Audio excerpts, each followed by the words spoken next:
Hello, everyone, and welcome to the Lady K Chat Podcast. I am your host, Lady K. Thank you for joining me today. Listen, I have to tell you about tonight's episode.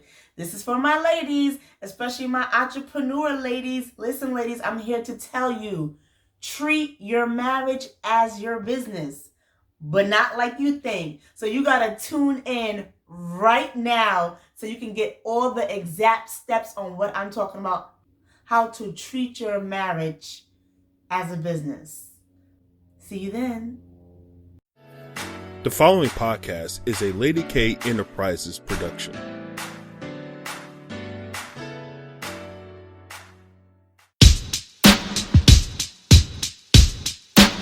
Lady K. Welcome, and thank you for tuning in to Lady K Chat, a podcast that is designed for all women to become better versions of themselves, which is broadcast every Tuesday and Thursday at 6 p.m. Eastern Standard Time. Various subjects will be speaked upon, such as relationships, personal development, health and wellness, wealth building, children, and so much more. She is a two-time Amazon best-selling author, an international speaker, and life coach. She is Kalima, aka Lady K. And now for your host, Lady K. Hello, everyone, and welcome to today's show. Marriage is a business, and I honestly believe if you plan for a successful marriage, you can have one. I do really feel that a lot of marriages fail because they fail to plan. And when you fail to plan, it only leads to disaster. Yes, you can do some work to revive it, but it's going to take a lot of hard work and dedication. But I want to give you some steps to avoid it so you don't have to get to that place, and life can be less stressful and a lot more smoother because right now there's no plan. So let's put a plan in effect. So the very first thing, in order for a company to get up and started, like I said, the business plan. And one of the first things in the business plan is your executive summary. Your executive summary is pretty much, it tells the company's mission statement, some of the products and services that might be given, and also too why you're starting the company. So, why are you starting this marriage? I am starting this marriage because, one, I love this person. I'm in love with this person. We're compatible. We have a lot of similarities. We have the same family structure in mind. Our goals are in alignment. That's a good, strong, solid reason right there. That's a great foundation. The executive summary is your foundation. Now, let's talk about your SWOT analysis. And for those who are unaware about the SWOT analysis, S is for strength, W is for weakness, O is for opportunity, and T is for threat. So, saying what are the strengths in your businesses is saying what are your strengths in the relationship? What are you good at? What is he good at? Then you go to the weaknesses. What's your weaknesses? What's his weaknesses? Oh, the opportunity. How can we take the opportunity to balance one another out or think of some things that's going to help this family be successful? T, threat. Who is a threat to our family? Whoever the threat is, they stay away because you and your woman are building an empire. You understand? It is ordained in the word that God said when you get married, two should come one. You are one whole now. You're not going to be including your mama, your daddy, your auntie, your cousin, your sister, baby daddy. That's not the case. We have to make sure that these things are discussed and these things are intact and in place, because if not, again, like I said, when you don't plan right, you're going to fail. So we want to avoid failure. And guess what? Just as much as we run a business daily, you run the marriage daily. Yes, you work your 9 to 5 at the job or at the business. You're still tired, but you still got to put in the work.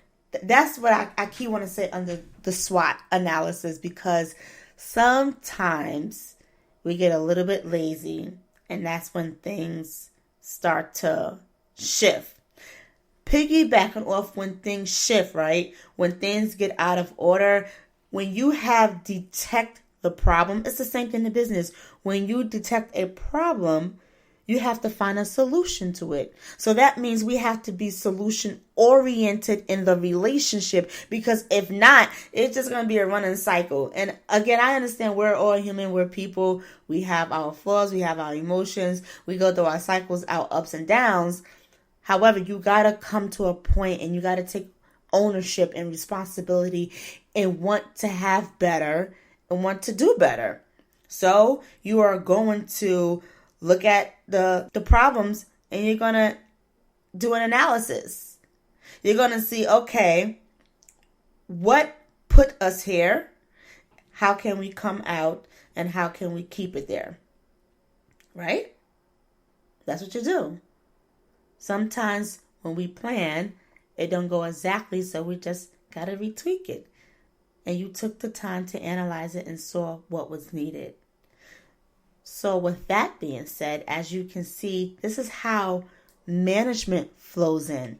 See, when you put the responsibility all on one person, that person get burnt out. And management is not easy. You really have to have some great discipline. A lot of us don't have the discipline, but we want the marriage. That marriage is going to come with some work, and you're going to have to do some discipline. You're going to have to do some discipline on your thoughts. You're going to have to do some discipline in your daily routine. You're going to have to make some adjustments. You cannot want to come into a marriage and don't put no work in. You cannot come to a place of business and put no work in. It's like, what is the purpose? What is your purpose there? Come with purpose. If you're going to be lazy, then that's when you got to know yourself. But at times, yes, people get complacent because one starts to take the role over the other. However, when you are a leader and you see that person is struggling because they're juggling, you step in and you know what? And you say, hey, I see you got a lot going on. Let me take some of that off your plate. And when you say that, put the actions behind it. Don't just be like, oh yeah, I'm going to do it. And then you wonder why your spouse is eyeballing you because you said you was going to do the dishes the whole week. And when you came home, you just sat there in front of the TV. And it's like, but you said you was going to do this. You was going to help me manage. Management is work. And it is not fair when one person is overwhelmed and the other person cannot see that they are slacking and not living up to the expectation. Like I just said, the business is a marriage. There's nothing wrong with a business. I want you to come out of the misconception of how people say marriage is not a business. Guys, if you thought that was powerful, I want you to tune in to part 2 on Thursday. I am running out of time. I thank you for watching in and listening with me. You can continue to follow me on Facebook and Instagram and YouTube at the Lady K Chat Podcast. I will see you Thursday. And you can also reach us on our website at www.ladykenterprisesinc.com, and you have a great night. Lady K.